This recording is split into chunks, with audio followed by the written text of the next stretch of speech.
Bismillahirrahmanirrahim. Assalamualaikum warahmatullahi wabarakatuh. Teman-teman sekalian, di sini kita akan nge-react ya em, berdua Iya, karena Ustadz Yuda sedang berhalangan. Jadi untuk video pertama kita akan nge-reaction tentang film His Only Son yang beredar isunya bahwasanya ini dilarang penayangannya atas alasan tidak sesuai dengan ajaran Islam, dan ini digoreng-goreng sehingga Islam itu dikatakan sebagai ajaran baru yang dibuat-buat, ditulis-tulis yep. mengikuti pendahulu-pendahulunya dan dirombak versi sejarahnya yang tidak sesuai dengan fakta sejarah. Apakah benar demikian? Maka di sini kita akan mereaction salah satu video yang cukup Iya. cukup polemik ya di kalangan umat Islam. Iya, nanti setelah ini kita meriak ya, Terra Infinita yang viral-viral aja yang dulu Alien ya. Atau mungkin kemarin kita agak sedikit janji kita nggak menepati tentang bagaimana next episode kita berbicara LGBTQ karena belum bisa collaboration ya. Nah, sekarang kita ngeriak dulu deh His All Insan dulu nih ya. Oke. Dengan arti lain, cerita ini tidak didasarkan pada cerita yang baru muncul pada abad ke-7 dari Semenanjung Arabia. Dengan demikian, film His Only Son memiliki nilai historis dan juga teologis yang begitu kaya, karena diakui sekaligus oleh 3 besar agama Abrahamik. Namun uniknya setibanya di Indonesia, orang-orang yang mengadopsi cerita versi abad ke-7 menyatakan bahwa film ini tidak sesuai dengan teologi yang kami yakini, yaitu teologi abad ke-7. Ya, Oke, di sini teman-teman, beliau mengatakan bahwasanya ketika film ini masuk di Indonesia, orang-orang Islam yang ada di Indonesia itu menolak kedatangan film ini karena tidak sesuai dengan nilai-nilai teologis yang begitu kaya tentang Abraham dan pengorbanannya terhadap anaknya, gitu ya. yep. Nah, di sini ada beberapa hal yang perlu kita klarifikasi bahwa pertama, beliau mengatakan menyamaratakan bahwasanya semua umat Islam itu menolak versi-versi cerita-cerita yang tidak sesuai dengan ajaran Islam. Padahal dalam Islam juga memiliki ajaran yang begitu kaya yang belum beliau pelajari gitu, bahwasanya dalam Islam itu tidak ada disebutkan satu dalil spesifik pun mengenai siapa yang dikorbankan gitu, siapa yang dibawa dan disembelih oleh Nabi Ibrahim. Tidak ada satu dalil eksplisit yang menyatakan siapa itu. Kalau kita lihat di Quran surat As-Saffat ayat ratusan dan lain sebagainya, itu menyatakan bahwasanya ajaran-ajaran Islam hanya menceritakan tentang seperti kelahiran Nabi, anaknya Nabi Ibrahim, Nabi Ishak, Nabi Ismail, terus bagaimana mereka dibesarkan, bagaimana ada peristiwa-peristiwa yang cukup spesifik dijelaskan sampai akhirnya dikisahkanlah bahwa bahwa ketika anak Nabi Ibrahim yang telah dinanti-nanti selama berpuluh-puluh ratusan tahun gitu ya, setibanya ketika lahir, maka Allah memerintahkan Nabi Ibrahim untuk menguji keimanan beliau, bahwasanya beliau harus kemudian untuk mengorbankan salah satu anak yang paling dinanti-nanti dan disayang-sayang tersebut. Namun menariknya tidak disebutkan secara spesifik apakah itu Ismail, apakah itu Ibrahim. Silakan teman-teman lihat, dalam tradisi transmisi keilmuan orang-orang Arab, itu tidak pernah menyebutkan sama sekali mengenai hal tersebut. Bahkan orang-orang Arab itu cenderung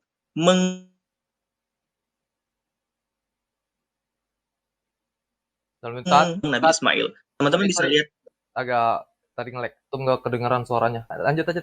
Ya, jadi teman-teman sekalian, cerita pada abad ke-7 yang diadopsi itu benar-benar satu hal yang sangat fitnah. Kenapa? Karena beliau di situ mengatakan dan mengatasnamakan Islam, padahal ajaran Islam sendiri tidak pernah mengatakan hal yang demikian. Sehingga itu menambah-nambah ajaran Islam yang tidak dikatakan dalam ajaran Islam. Tentu saja mungkin karena ketidaktabayunan atau ketidakinginan untuk mencari kebenaran, sehingga langsung mengambil kesimpulan bahwasanya ketika ada satu anggota Bapak DPR nih, satu anggota DPR yang agamanya juga belum terlalu ditekankan banget pelajaran agamanya, langsung diambil kesimpulan bahwa semua umat Islam itu pasti meniadakan film His Only Son karena ini bertentangan dengan fakta agama samawi dan lain sebagainya. Padahal yang ngomong itu cuma satu doang loh, dan satu orang ini itu di kalangan ulama itu di dalam tanda kutip ya dihakimi secara intelektual. Kenapa? Karena beliau sebagai anggota DPR yang tidak tahu apa-apa mengenai agama, tiba-tiba langsung mengatasnamakan agama untuk menolak satu penayangan tertentu, sehingga di kalangan ulama ini sangat sangat mempersempit gitu ajaran Yep. Islam. Nah, teman-teman dari umat-umat beragama yang lainnya, ya kita dengan sangat rendah hati kita bertoleransi dengan iman satu sama lain, tapi kan ada satu hal yang harus diklarifikasi dan harus ditabayunkan sebelum kita menyimpulkan segala sesuatu, termasuk yang dilakukan oleh beliau ini. Beliau ini mengatakan bahwasanya ajaran Islam yang mengadopsi cerita tentang Abraham dari agama Samawi pada abad ke-7 dan lain-lain ubah di ini di itu sampai kemudian masuk ke Indonesia ditolaklah ceritanya. No, no, ajaran Islam nggak ngomongin itu. Ajaran Islam nggak ada membahas tentang siapa anak yang disembelih. Apakah itu Ismail ataukah itu Ishak. Di kalangan transmisi keilmuan Arab itu pada condong untuk menuju ke arah Nabi Ishak ketimbang Nabi Ismail. Teman-teman bisa lihat tafsir Al-Qurtubi atau tafsir Jalalain. Itu semua itu menyikat secara intelektual bahwa Nabi Ishak lah yang disembelih, bukan Nabi Ismail. Nah, di kalangan Nusantara pada waktu itu, cerita yang beredar, transmisi keilmuan yang beredar, itu adalah Nabi Ismail yang disembelih. Sehingga kalau teman-teman buka terjemahan Kementerian Agama dalam Al-Quran itu, lucu sekali bahwa tiba-tiba menyimpulkan tanda kurung Ismail yang disembelih. Padahal tidak ada dalil eksplisit yang menyatakan demikian. Nah, sehingga ajaran-ajaran Islam yang tidak menyatakan demikian ternyata ditambah-tambah atau dibuat-buat oleh kesimpulan-kesimpulan yang belum tentu benar gitu. Nah, sehingga perdebatan-perdebatan ini sebenarnya masih menjadi ikhtilaf di antara para ulama. Kenapa? Karena nggak ada dalilnya. Jadi kita berpijak itu nggak pada dalil. Secara saintifik, secara sejarah itu belum bisa masuk ke ranah sekian ribu tahun sebelum Masehi yang begitu spesifik siapa ya yang disembelih menurut sejarah itu nggak bisa kita ketahui, sehingga kita masih berpijak pada dalil-dalil agama-agama yang menyatakan demikian, yang dalam hal ini sering diwakilkan oleh agama Samawi. Nah, dalam ajaran Islam tidak ada pijakan khusus di mana kita harus meyakini apakah Ishak ataukah Ismail, sehingga ini menjadi perdebatan yang sangat kaya dan menjadi ruang diskusi dalam Islam, sehingga tidak ada kesimpulan final. Nah, tiba-tiba ada seorang bapak anggota DPR menyimpulkan bahwa yang disembelih itu adalah Ismail, dan ketika film His Only Son tayang dan beredar, dia menolak karena itu tidak sesuai dengan transmisi keilmuan yang dia dapat, padahal dia tidak mewakilkan Islam. Islam tidak menyatakan demikian, termasuk juga ketika ada orang yang mengatakan itu Ishak. Islam tidak mewakilkan untuk menyatakan itu sebagai Nabi Ishak gitu, sehingga biarkan ini menjadi ruang diskusi yang intelektual yang bisa dibilang kita sebagai orang awam tidak perlu untuk menuduh ataupun memfitnah bahwa ajaran Islam telah salah secara fakta sejarah agama Samawi. Orang-orang yang mengadopsi abad ke-7 telah salah secara bla bla bla bla. Itu kan sangat fitnah dan lucu sekali kalau kita orang-orang yang telah mengetahui hal yang demikian menonton video-video yang seperti itu lucu sekali. Dengan alasan dan tudingan untuk memfitnah, ternyata karena tidak ada ilmu aja. Iya, insya Allah. Iya, mungkin Anda belum nonton juga tentang dis atau video ini ya, yang react dari ini juga Anda belum nonton, baru tadi doang ya. Nah, mungkin Anda sebelumnya nonton tentang bagaimana ini, mungkin ada politik atau gimana sih, Tat? Anda juga nggak ngerti. Politik ya? Ini nggak ada kaitannya sama politik, Tad. Ini cuma industri perfilman aja. Maksudnya dilarang sama DPR gitu, DPR. Anda nggak paham sama Ya, sekali politik. jadi awalnya itu kasusnya adalah ada salah satu anggota DPR yang mencoba untuk menghentikan penayangan ini karena menurut beliau tidak sesuai dengan ajaran Islam, langsung tuh ke komisi penyiaran, ke segala macam untuk menghentikan. Dan ada isu juga untuk dihentikan memang. Oke, gini ya.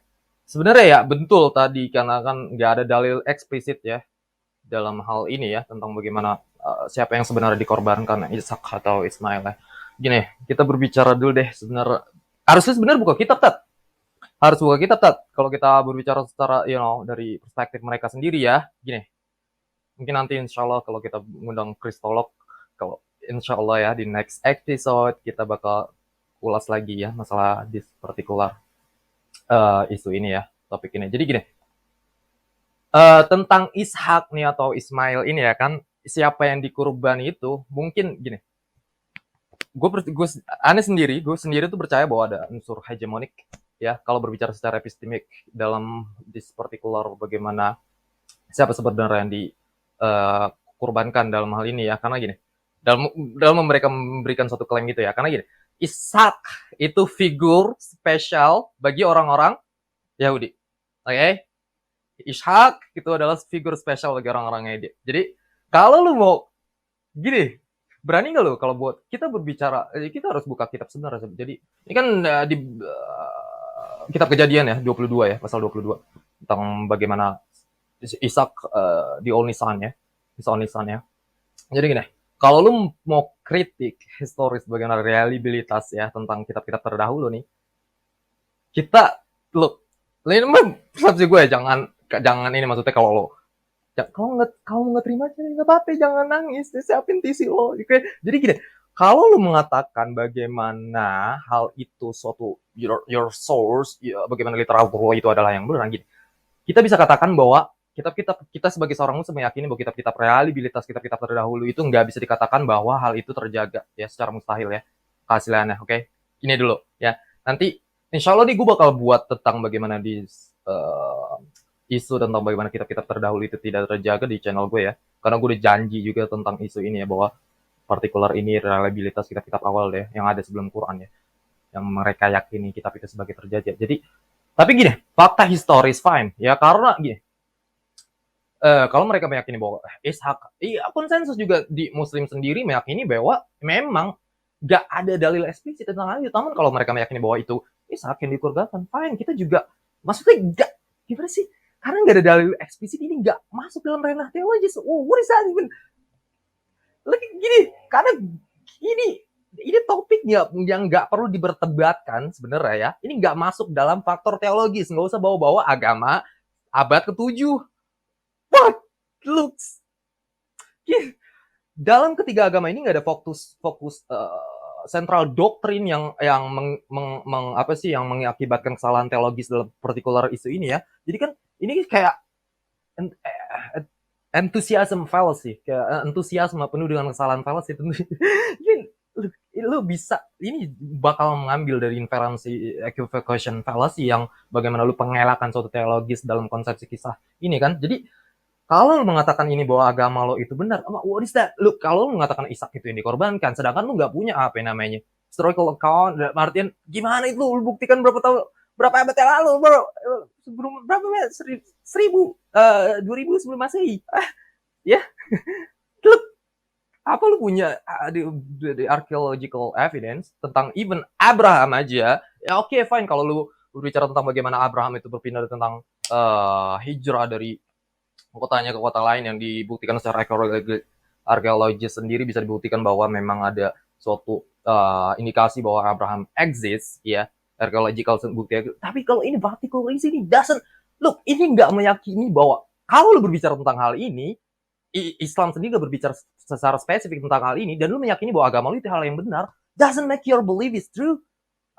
Look, stop enthusiasm, like start criticism, oke? Belajar kritik dulu nih dalam hal ini, karena gini, kita ambil dulu deh, karena berbicara tentang hal ini kita ambil kritik historical bagaimana reliabilitas kitab-kitab mereka dulu ya.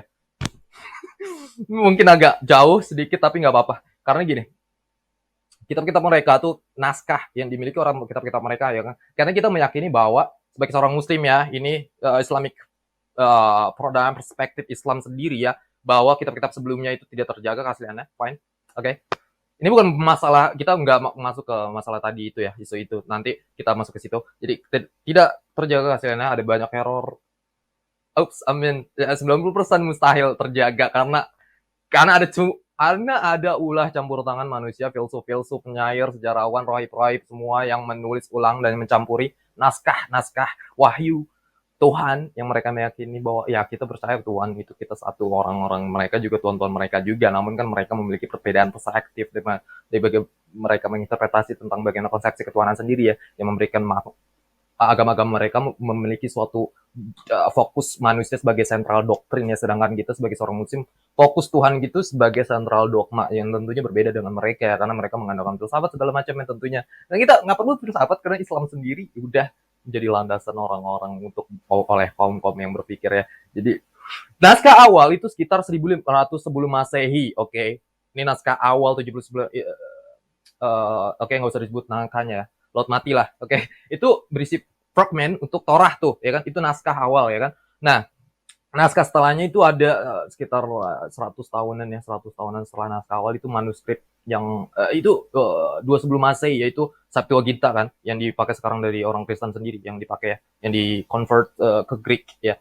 Nah, dan naskah yang relatif agak lengkap itu ada di abad keempat Masehi itu ya, yang lo sekarang memiliki itu ya kan. Jadi masing-masing klaim naratif itu kan dia mereka naskah itu tidak selaras satu sama lainnya, oke? Okay? This is a claim that so biblical scholar 32 biblical scholars sarjana Alkitab sendiri ya kan, masing-masing bahwa itu ada interpretasi yang nggak selaras satu sama lainnya, oke? Okay? Kalau membuktikan nanti ntar gue buat di channel gue, oke? Okay? Jadi Musa, oke, kita berbicara tentang bagaimana ini Torah, oke, the evidence, ya, oke, tentang siapa yang sebenarnya dikorbankan itu ada di Perjanjian Lama, di kitab Kejadian 22, oke, kita lihat, ya, Musa, oke, Musa itu hidup sekitar 1300 tahun, 1300 sebelum Masehi ya. Nah, naskah awal yang mempunyai kapan? 150 sebelum Masehi sampai 70-an itu naskah awal itu yang tadi kita bilang bahwa itu naskah Laut Mati ya kan. Nah, lo komplitnya Septuaginta berapa ya? 2 sebelum Masehi, 2 sebelum Masehi itu abad keempat ya kan komplitnya. Yang relatif komplit itu tuh ya, yang agak lengkap itu ya kan. Nah, Musa sekitar 1300-an tahun yang lalu itu lebih dulu lebih dulu dari Plato ya. Musa itu ya kan. Plato kan sekitar 400-an sebelum Masehi. Jadi rentang nih jejak bagaimana penanggalan naskah awal tuh yang mereka meyakini sebagai wahyu dari Tuhan ya, dan wahyu ini turun kepada Musa itu sekitar 1000 tahunan ya. Ada mata rantai yang hilang selama 1000 tahunan itu ya, dalam transmisi naskah yang dulu ada, yang lebih dulu ada, oke? Nah, dan kita meyakini sebagai seorang muslim harus, ini sebenarnya kita seorang muslim itu harus meyakini bahwa tekstual wahyu yang sekarang dipegang oleh mereka itu kitab-kitab dahulu, kita bukan berbicara tentang partikular isu ini, oke? Kita ngambil secara objektif dulu bahwa kalau lu meyakini bahwa kitab lu ada suatu apa ini terlalu ini banget ya, kontroversial tapi kalau lu meyakini bahwa oke, literatur lu yang benar dengan lu menyalahkan agama lain yang datang di 7th century, di abad ke-7, kritik kitab lu dulu, jangan masuk ke oh my god, look, this is our belief ya. Lu mengatakan lu oke, lu fine, lu nggak mengatakan agamanya apa, tapi semua orang juga tahu kan, oke, 7th century ya, lu kritik historis kita, fine, lu juga bisa kritik historis lo, fine, nanti kita ulas masalah ini ya. Jadi oke, kita sebagai seorang muslim meyakini bahwa kitab-kitab terdahulu, kita sebut kitab-kitab terdahulu aja, itu bukan suatu kitab yang diturunkan langsung orisinil yang memang secara oral diwahyukan kepada Musa alaihissalam ya. Kita nggak meyakini hal itu. Karena kenapa? Quran juga berbicara tentang hal ini, bahwa kitab terdahulu itu to people, celakalah orang-orang yang menulis ulang kitab-kitab mereka ya kan. Nah, itu dijabarkan di dalam Quran sendiri ya, berbicara tentang hal itu, oke? Jadi kita nggak meyakini hal itu bahwa Moses ini ya kan menerima kitab secara oral langsung dari Tuhan yang lu terjaga sampai sekarang ya. Jadi Islam sendiri sebagai last testament, kita meyakini hal itu, bahwa perjanjian terakhir, oke? Secara logis itu diterima, karena kita bisa menerima hal itu secara logis, bahwa karena pada saat itu nih, ini jadi kajian kritik historical. Nanti kita balik ke situ, bahwa kritik historical ini suatu hal yang penting, bahwa itu di perjanjian kitab 2 Genesis ini, oke, 22 sebenarnya ini belongs to whom, ini balik ke siapa sebenarnya, apa yang dimaksudkan ini, oke? Jadi karena gini, balik lagi, kita ada ke masalah kehilangan pada saat itu kan, nggak ada suatu material yang bisa menampung tinta teks pewahyuan dari Tuhan. Kalau mengatakan bahwa kitab lo mengklaim orang-orang mereka ya tradisi Yahudi mengklaim bahwa mereka punya tradisi oral ya. Kenapa sampai sekarang nggak ada satu orang pun yang menghafal kitab mereka dari senjang leksikon, bahasa murni, linguistik orisinal? Nggak ada kan? Tekstual mereka nggak ada. Dan Islam sendiri memiliki klaim tentang hal itu, bahwa kitab-kitab terdahulu tadi bahwa itu tidak terjaga, tentu ya kan, kata campur tangan lain, celakalah mereka yang orang-orang menulis kitab mereka dengan tangan-tangannya ya kan. Nah, itu kitab-kitab terdahulu itu indikasi pada kitab-kitab terdahulu itu ya. Dan ini bisa difalsifikasi. Islam sendiri kita bisa uji falsifikasi dan uji reliabilitas, oke? Dan kita punya karya memorisasi ya, tradisi oral yang terjaga ya kan, secara empiris sendiri ya. Maksudnya kita bisa menyimpulkan bahwa memang tradisi Islam sendiri ya, literatur Islam sendiri terjaga daripada ya kitab-kitab terdahulu kan. Bukti historis sendiri ya, kita bicara kritik historis sendiri ya. So, kita meyakini sebagai seorang muslim itu begitu, oke? Ini berbicara tentang bagaimana perspektif agama Islam sendiri, oke? Jangan marah, oke? Nah, ya itu balik lagi. Jadi itu Islam sendiri memiliki bagaimana kita mempunyai ilmu sains dalam Islam, bagaimana kita merawat kitab-kitab mereka, bagaimana kita merawat kitab kita sendiri ya, berbeda dengan kalian, oke? Kita pelestarian hadis sendiri memiliki hal ini ya kan, sanad kita sampai nyambung sanad yang langsung ke Muhammad SAW. Anda semua apakah menyambung ke Musa alaihissalam kalau berbicara tentang bagaimana perjanjian lama sendiri, oke? Nah, itu ya bahwa kita didukung juga klaim historis ya tentang bagaimana preservation of Islamic literature, Islamic text tuh ya. Nah kalau berbicara ini kan nggak ada lisan ini, nggak ada klaim spesifik dari Quran sendiri ya. Jadi ini sebagai antusiasme aja. Ya, ini antusiasme agama mereka aja, agama tetangga. Lagi juga kenapa nih harus penuh antusiasme itu kenapa? Harus penuh antusiasme itu kenapa? Gitu. Maksudnya karena gini, halo lu urusin dulu deh grammatical error dan linguistical error. Look, your source and literature nggak perlu antusiasme karena gini, kalau lu bisa nih, kalau lu sendiri nggak mungkin bisa lolos jadi rational actor secara konsensus gimana dengan modal iman dan keyakinan yang didasarkan dengan hasrat buta tanpa ada pembenaran tekstual dalam maksimo tekstual lo ya kan. Nah, itu problematik. Jadi contoh nih ya kan, ada di prophecy, oke, ada nubuatan tentang bagaimana Muhammad SAW ya di perjanjian lama sendiri di dalam kitab Yesaya, oke. Itu tentang bagaimana ayatnya 50 ada 2 nubuatan tentunya. Jadi tentang akan datang seseorang ya yang buta huruf, oke. Ya, ini spesifik yang buta huruf. Nah, kitab akan diberikan kepada dia tuh dan dia akan menjawab dengan bilang, "Aku tidak bisa membaca." Siapa di historis claim yang mengklaim hal ini ya selain daripada Muhammad SAW? Dan Martin, look, ini spesifik dan antum tahu tak dalam apa sih kita berbicara tadi naskah awal mereka ya, naskah bukan naskah awal ya, Codex Sinaiticus tuh manuskrip mereka ya, itu tulisan di sana ditambel tulisan Hira. Kalau dibaca Hira, di mana itu? Hira. Gua Muhammad Sallallahu Alaihi Wasallam menerima wahyu dari situ. Ditulis Hira tapi ditambel ada huruf lain di sampingnya. Itu sebenarnya Hira ya with X gitu, dengan X, huruf X ya, tapi ditulis ditambel. Ganjel. Itu dibacanya Hira ya kan, itu kejadian awal Muhammad Sallallahu Alaihi Wasallam menerima itu bahwa itu dikatakan dalam prophecy di Yesaya itu aku tidak bisa membaca ya kan.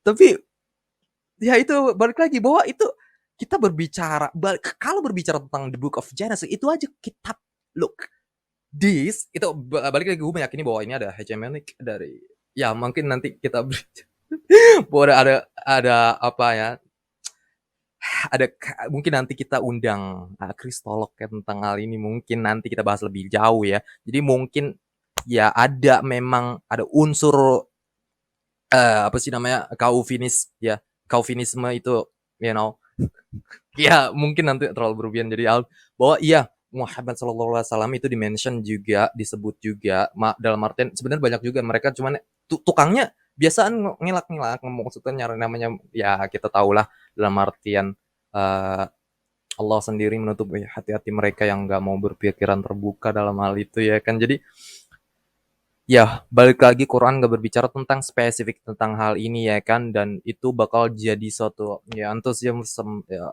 antusiasme fallacy ya yang bakal lu ambil suatu inferential argument di equivocation fallacy ya tentang bagaimana pengalian suatu teologis, karena ini gak berbicara tentang konsepsi teologis, oke ya, doesn't matter kalau lu percaya bahwa siapa yang dikorbankan itu gak berarti sama sekali, oke, dalam artian itu gak mempengaruhi faktor teologis lo yang lo yakinin sebagai tentang konsep ketuhanan lo, oke.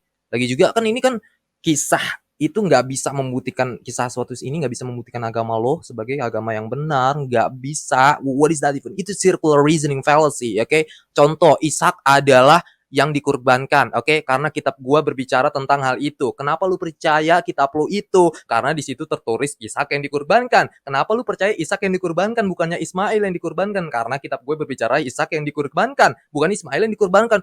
Muter terus tak. Itu. Ya, circular reasoning fallacy, oke? It doesn't make your belief is true. Sekali lagi, oke? Stop, please. Stop enthusiasm. Start criticism, oke? Tapi kalau lu mau ngomong, ya udah gak apa-apa. Kalau lu mau ngomongin soal ini, nanti kita berbicara tentang bagaimana kritik tekstual, ya, historical textual, tentang bagaimana your literatur. Kalau lu menantangi kita sebagai seorang muslim sendiri, oke, lu udah menantangi, lu mengatakan bahwa the 7th century, ya seakan-akan kita menolak bahwa, membantah sebuah klaim historis yang lo punya, then kritik your grammatical error, your linguistical error, that's Oke, tapi kalau ngomongin ini balik lagi, oke, kitab ini kita seharusnya gundang kristolog ya sebenarnya ya, karena juga nggak banyak berbicara, tapi ini memang kita membentuk banyak sebagai seorang muslim membentuk banyak argumen logis, oke. Kita harus membentuk suatu argumen logis karena dalam Islam sendiri ilmu mantik, oke. Dalam Islam sendiri tuh mantik kan gini, mantik itu suatu metode dan aturan reasoning atau penalaran yang valid ya. Jadi reasoning itu kan penalaran ya, pemikiran yang valid. Nah, itu inferensi pengetahuan baru dari pengetahuan lama. Nah, itu bagaimana ilmu mantik sendiri dan logik sendiri ya. Dalam Islam kita menerapkan hal ini. Kalau lo nggak menerapkan hal itu, that's your belief, that's not mine. Oke, jadi contoh umum kita kayak ambil nih, contoh logik-matik itu kayak lu melihat suatu asap hitam, kayak dari kejauhan ya, asap hitam yang tebal ya kan, tersebut. Nah, lu datang nih, lu deketin nih asap tebal itu ya kan. Nah, dari situ lu bisa menyimpulkan, kata asap asap yang tebal itu, nah tiba-tiba tuh ada datang mobil pemadam ya kan, pemadam kebakaran ngeong ngeong ngeong, lalu atas sirinanya nyala tuh, nah ngarah ke asap yang tebal itu. Oke, asap hitam yang tebal. Nah, dari situ lu mobil itu mendekati asap yang tebal itu. Dari situ kita bisa menyimpulkan bahwa asap hitam yang tebal itu adalah karya dari api, ya kan? Karena ada pemadam kebakaran yang nyampe di sana. Nah, itu logik, ya, itu mantik, ilmu mantik. Oke, kita mengandalkan mantik dan logik ini ya dengan hasil inferensi bahwa logis itu adalah suatu hal yang digunakan dalam agama Islam, ya secara unsur, relatif umum ya. Karena akurasi realistik, ya, accuracy sendiri bukan kita masuk pada radar. Kalau kita berbicara mantik sendiri bukan berarti kita harus masuk pada radar mistisism ya tentang bagaimana mukjizat sendiri, karena itu suatu hal yang dipekerjakan oleh Tuhan, bukan dipekerjakan oleh kita, oke? Kalau berbicara tentang mukjizat sendiri, ya lu berbicara logik dalam hal ini, that's pekerjaan Tuhan, bukan pekerjaan kita, ya kan? Maksudnya dalam artian ya gak bisa. Mukjizat itu dipekerjakan oleh Tuhan, bukan dipekerjakan Allah. Kalau berbicara tentang logik, ya kita berbicara tentang bagaimana kita mempekerjakan suatu logical, ya inferensi logis dari karya kita sendiri sebagai manusia, bukan karya dari Tuhan sendiri, oke? Ya, itulah yang dicatat demikian dalam literatur Islam sendiri. Bagaimana mukjizat itu suatu hal yang memang itu ya mungkin ya nanti kita logik ya, kenapa kita jadi masuk kelas filsafat begini? Tapi masuk ya kalau lu untuk membuat argumen eksistensi ini bagaimana Tuhan sendiri yang paling logis ya gitu tadi gitu mengatakan ya kenapa jadi sini sih bahwa kompleksitas ya logikal ada interpretasi bahwa Tuhan itu ada kan campur tangan dalam mengambil suatu inferensi logis ya tentang esensi ketuhanan. Balik lagi jadi gini, kita balik dulu ya kamu.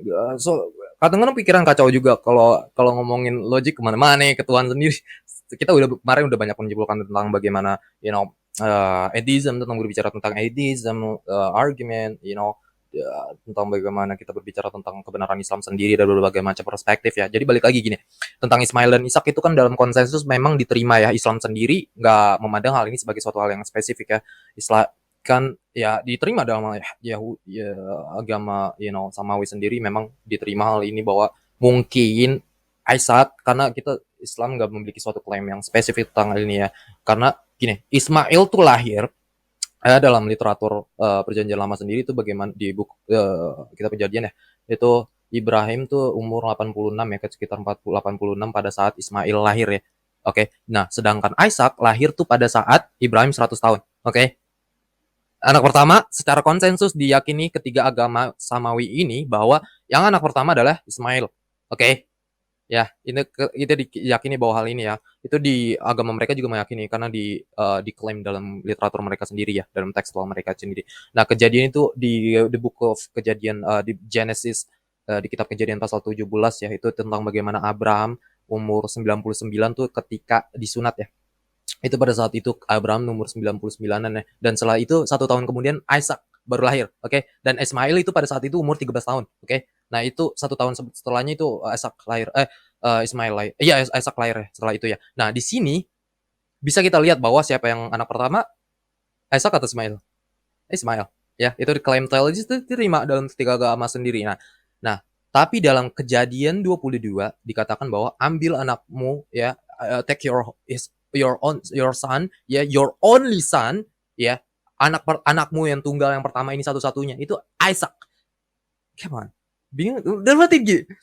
Look, kita harus berbicara historical kritis tentang bagaimana sebenarnya ini belongs to whom, like ini sebenarnya milik siapa dalam tentang bagaimana dalam teks lo di kitab Kejadian ini tentang 22 ini, karena berbicara tentang bagaimana lo menafsirkan suatu his only son, siapa anak pertama itu. What do you mean? Karena anak pertama ya jelas Ismail kan. Kalau take your son, your only son, satu-satunya anak lo yang tunggal, satu-satunya. Ya udah masalah. Mungkin nanti kita undang kristolog dalam hal ini ya, karena Ana sendiri nggak mau interpretasi tentang bagaimana, ya enggak, ini bukan cacat epistemik. Jadi balik lagi bahwa memang berbicara tentang membentuk suatu argumen logis sendiri harus kritisisasi, nggak bisa langsung lo terima aja. Maksudnya dalam artian kata kita, wallahu alam, kita Islam sendiri, mungkin dalam tafsir Ibnu Katsir sendiri kan berbicara tentang yang di inian Ismail ya, ya mungkin karena kan ya maksudnya di tafsiran lagi para ulama sendiri ada perbedaan pendapat dalam hal ini, oke? Jadi nggak bisa lo ambil satu pendapat aja, opini aja. Maksudnya dalam artian ya udah gitu, itu balik lagi, itu bukan suatu hal yang sentral, oke, dalam permasalahan teologis dari ketiga agama kita nih ya kan, yang lo yakini agama lo sebagai agama Abraham, padahal ya oke. Jadi mungkin nanti yang kita undang kristolog ya, karena ini kan bukan suatu nilai yang balik lagi, bukan fundamental dan primordial dalam pendapat dalam fundamental masing-masing teologis ya. Kita meyakini hal ini bahwa ini suatu hal yang memang nggak perlu diperdebatkan juga dalam hal ini. Jadi nggak usah so antusiasme bawa agama lain, literatur agama lain. For what reason? Salahin aja orang-orang yang DPR itu, oke? Kak, lu nonton aja lagi juga, kenapa lu nggak baca aja sih historical account ya, catatan historis sendiri dari literatur lo, nggak usah nonton film. Buat apa lu kebanyakan nonton film Marvel, entar lu jadi atheist, lu kebanyakan nonton film Dragon, entar lu jadi satanik lu. Oke, lu standar aja, jadi orang tuh standar aja, oke? Jadi balik, gue meyakini bahwa ada unsur suatu Calvinism, oke, tentang bagaimana orang-orang agama orang-orang di specific tribes ya, suku yang kita berbicara itu, bagaimana dianut itu suatu hal yang dianut dalam literatur mereka. Dan gue meyakini ini personal, my personal point of view ya, pendapat gue sendiri ya. Kalau mau kritisasi fine ya, I don't really care. Nanti kita bongkar ya, bukan fine. Lu kalau mau ngambil suatu inferensi kritik nggak apa-apa. Jadi gue ngambil inferensi kritik juga dalam hal ini ya. Gue kritik historis juga bahwa semua pergerakan tekstual itu banyak dari literatur kitab-kitab terdahulu itu banyak suatu tanda tanya ya. Ada unsur-unsur, gue percaya bahwa ada unsur human intervensi human dan dalam revelation text, dalam wahyu kitab-kitab terdahulu sendiri. Karena gue meyakini sebagai seorang muslim sendiri bahwa kitab gue bisa difalsifikasi tes. Sedangkan ya, jadi maksudnya gue meyakini Islam sendiri mengatakan bahwa ya kitab-kitab terdahulu sendiri memang sudah gitu. Kita meyakini itu sebagai suatu yang original ya, karena balik lagi ini bukan suatu gue meyakini bahwa kitab Quran sendiri bisa difalsifikasi. Kalau I'm sorry ya, kita nggak berbicara tentang bagaimana lo meyakini bahwa that's fine, lo bisa mempercayai apapun yang lo mau. Tapi kalau lo masuk suatu hal yang kita meyakini sebagai seorang muslim ini, lo mengatakan bahwa oke, klaim lo benar dan klaim gue salah, that's for what? For your God? For what reason? Like, apa sih ini permasalahan teologis atau apa? Kita nggak berbicara tentang masalah teologis. Ini bukan sentral doktrin. Ini bukan sentral teologis dalam masalah kita. Maksudnya gimana? Lu mau percaya yang mana juga gak bakal merusak suatu akidah lu. Dalam artian karena nggak secara spesifik berbicara tentang hal ini ya kan, Tat? Gak akan merusak akidah ya kan? Gak akan, karena ada yang percaya Ishak yang dikorbankan dan Ismail ada yang bilang, you just stop enthusiasm, start to criticism. Oke? Jadi balik lagi, Tat. Mungkin kita agak, jadi kita yaudah, mungkin nanti kita habis ini berbicara tentang apa ya, konspirasi mungkin ya. Mungkin Ustadz tambahkan, Tat, gimana Tat, Islam sendiri ya nggak ada dalam hal ini ya kan, Tat? Mungkin nanti seru ya, kurang Ustadz Iqbal di sini ya. Mungkin nanti kita insya Allah kita undang kristolog. Mungkin kalau ada yang mau undang kristolog, mungkin orang-orang di sini ada nggak ya kristolog yang mau berbicara tentang dengan kita nanti insya Allah ya. Mungkin orang-orang komen di sini siapa yang mau kita ajak tentang this particular issue, atau mungkin kitab-kitab pelestarian kitab-kitab terdahulu yang mungkin nanti kasih tahu kita ya di sini menonton permisa semua bahwa siapa yang bisa kita ajak untuk diskusi tentang bagaimana this particular subject ya, untuk berbicara tentang bagaimana kritisasi historical criticization dalam literatur kitab-kitab terdahulu sendiri ya. Ya dan mungkin Ustadz mau ditambahkan atau kita mungkin agak kita mau reaksinya gimana gitu, baru kita meyakini seperti itu. Oke, that's fine kalau belum percaya Ishak ya udah, maksudnya enggak lah, itu salahin aja DPR, nggak usah salahin Islam apa ya.